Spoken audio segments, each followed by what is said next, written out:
Hi everybody, welcome back to Cruise Blog. This is Allie, and today I'm going to be talking about 12 things that really surprised me about going on my first Carnival cruise in over a decade. Let's get into it.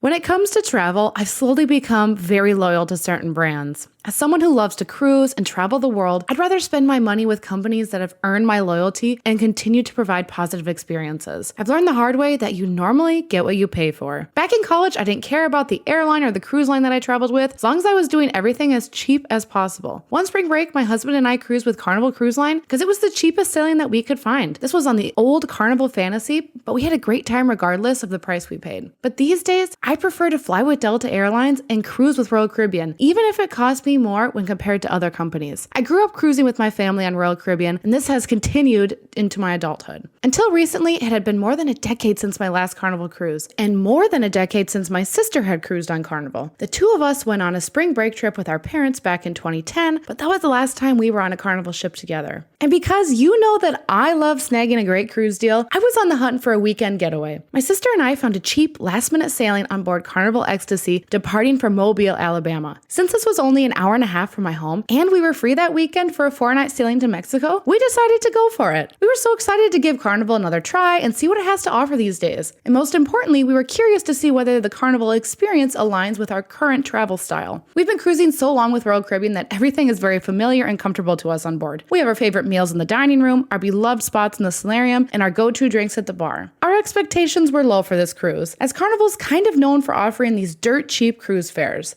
These cruises typically appeal to a more party crowd than other cruise lines. This weekend getaway sailing would surely attract a rowdy southern crowd, but we kept our minds open and we wanted to really integrate ourselves into the Carnival culture. So here are 12 things that surprised me about going on my first Carnival cruise in a decade. Number one is that Carnival's fun branding is literally everywhere. I knew that Carnival's brand was centered around having the most fun ships at sea. Before we got on board, I didn't realize that their fun branding would be part of nearly every experience on board. As we boarded the ship, we saw a big sign that said "Back to the Fun." During the sail away party, we found out that the entertainment staff was called the Fun Squad. Every announcement that was made over the intercom also used the word fun. Even in the dining room, the head waiter would get on the microphone and get the room rallied up by saying, "We have the most fun ships at sea here at Carnival." Even though I knew that this was Carnival's slogan, they really lean into this branding throughout their cruises. But in all honesty, we truly did have a lot of fun on board, so whatever they're doing, it's working. Number two is that the complimentary food was surprisingly good. This ship actually didn't even have any specialty dining. And as I already mentioned, I had really low expectations for this cruise just because I didn't want to be disappointed in anything. We were sailing on the oldest ship in Carnival's fleet, so I didn't expect there to be too many options for food. But after some initial research, I found that Ecstasy had a number of signature Carnival venues on board for us to try. This included Guy's Burger Joint and the Blue Iguana Cantina, both of which were excellent. We also found Carnival Deli and Pizza Pirate to serve surprisingly good food in the buffet area. The pizza was made with fresh mozzarella and the sandwiches were bursting with flavor. Both of these were better than anything served at the buffet, and they were open for late night hours, which made it a hit for partygoers.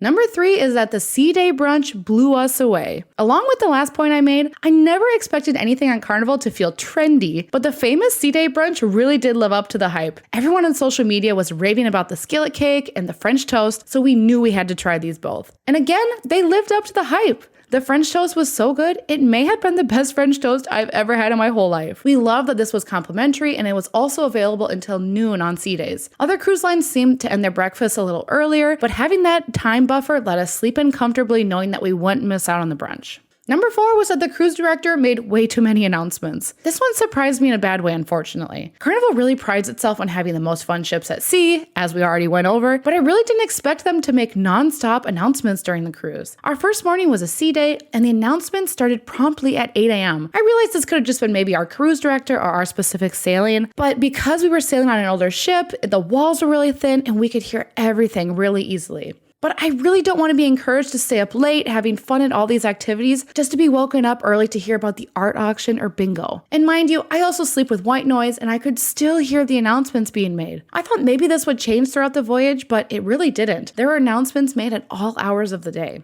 Number 5 is that activities were shorter than I'm used to. Although activities or entertainment on a cruise ship definitely vary in length, I'm really used to having about 45 minutes to an hour for each activity or show that I go to. Sometimes it feels like these events can drag on if you're not really into them, especially for me if it's like a tribute to an old singer that I've never heard of. But we learned quickly that Carnival's activities and entertainment offerings were kept to just 30 minutes. That was a pleasant surprise for me. The theater shows and the comedy club shows were all kept to 30 minutes and they promptly ended on time. This really helped cultivate a very high-paced environment on the ship. We could do lots of different activities because having shorter time slots for these activities meant that we could do more things in our evening. We could bop around from karaoke to music trivia and finish our night at the Love and Marriage game show. Felt like I could still enjoy the evening in a variety of ways without having to pick just one thing to attend. Number 6 was that afternoon high tea was offered on sea days. I was shocked to see afternoon high tea available on both sea days during our sailing. I've heard of cruise lines offering this, but I definitely thought that this would be the standard maybe for a European cruise or a cruise line that appeals maybe to an older audience like Holland America. And even though I don't even love tea, I absolutely loved this quiet time in the dining room during our day. To our surprise, this lovely afternoon high tea was offered in the dining room from 3 to 4 p.m. When we arrived, we were served complimentary tea. My sister thought the fun flavors were also complimentary, but she was charged $2.50 for this. Apart from that, the servers came around with tons of different goodies for us to choose from to go with our tea. We indulged in layered chocolate cake, clotted cream with scones, peach crumble, fruit tarts, and lemon sponge cake, and everything was delicious.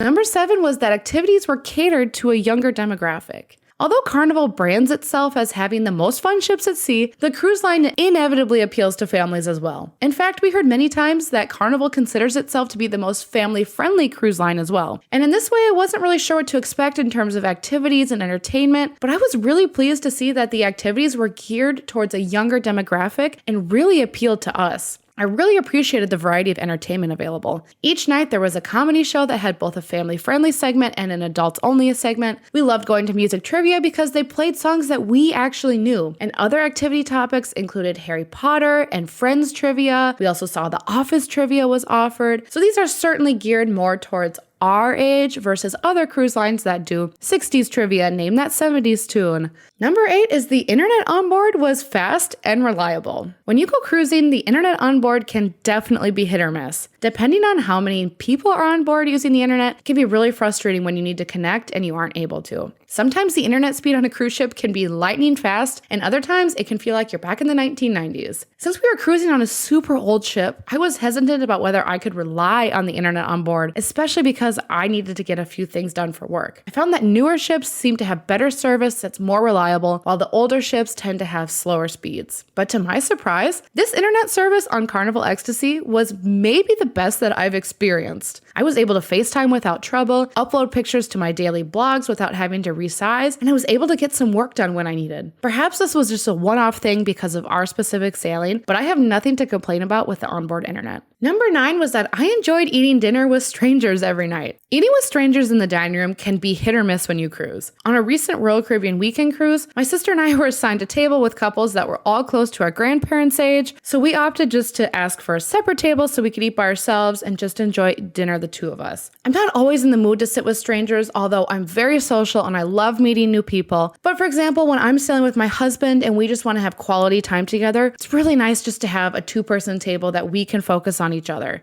On this cruise, we were surprised to find that Carnival assigned us to a table with people that were similar to our age and demographics. We were seated at a table with all women who were traveling together. I wasn't sure if it would be awkward, but we ended up having so much fun together. And I actually looked forward to dinners in the dining room because we enjoyed our table's company so much. The women were all super nice and very welcoming. We appreciated being seated with women similar in age to us, and I believe that Carnival prioritizes this in their dining room. Number 10 was that the cruise director was younger than I'm used to seeing. The age of the cruise director was not something that was ever notable to me when I cruise until this time. When the cruise director introduced himself during the sailaway party, I was shocked to see how young he was compared to other cruise directors I'm used to. The cruise director on Carnival Ecstasy was probably in his early 30s, which is something that I've actually never experienced before. Having the entertainment staff led by someone who was young and very energetic really set the tone for a fun sailing. This makes me wonder if most of Carnival's cruise directors are younger to help cultivate a more fun and lively atmosphere on board, and if so, it's definitely working because it set a very fun tone for the cruise.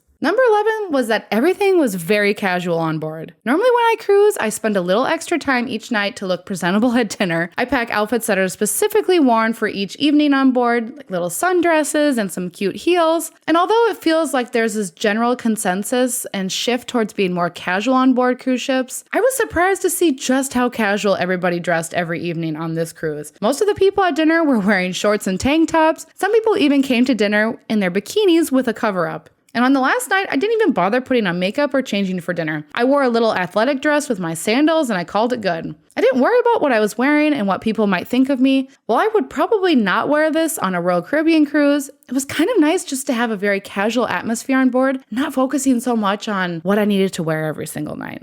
And number 12 is that I surprisingly had a lot of fun on this cruise. I really didn't know what to expect on this cruise, so I tried to keep a very open mind and be open to everything. The ship was the oldest cruise ship sailing the seas, and Carnival is known for having kind of a wild and a rowdy crowd. I didn't know if things would be like out of control crazy. I just didn't know what to expect at all. The first 2 days were certainly eye-opening though. My sister and I both had a little bit of culture shock, but by the third day, I was feeling more comfortable on board and nothing really surprised me anymore. I even found myself staying up later to go to the comedy shows and all of the activities, which is something that I don't always do when I cruise because I'm usually too tired by the end of the day from a long day of exploring. I also appreciated that there was so much to do on this ship and the activities were short, sweet, and to the point. I didn't expect to have as much fun on this cruise as I did, but it really changed my opinion about cruising with Carnival, and I'm excited in the future to cruise with Carnival again to see what their newer and bigger ships have to offer. So there you have it. Those are the 12 things that surprised me about going on my first Carnival cruise in a decade. If you love cruising with Carnival, comment below what your favorite things to do on a Carnival cruise ship are, and comment when your next Carnival cruise is. I'd love to hear when everyone's cruising. Please hit the like and subscribe button so you can get notified every time Cruise Blog has a new video. Until next time, everybody, happy cruising.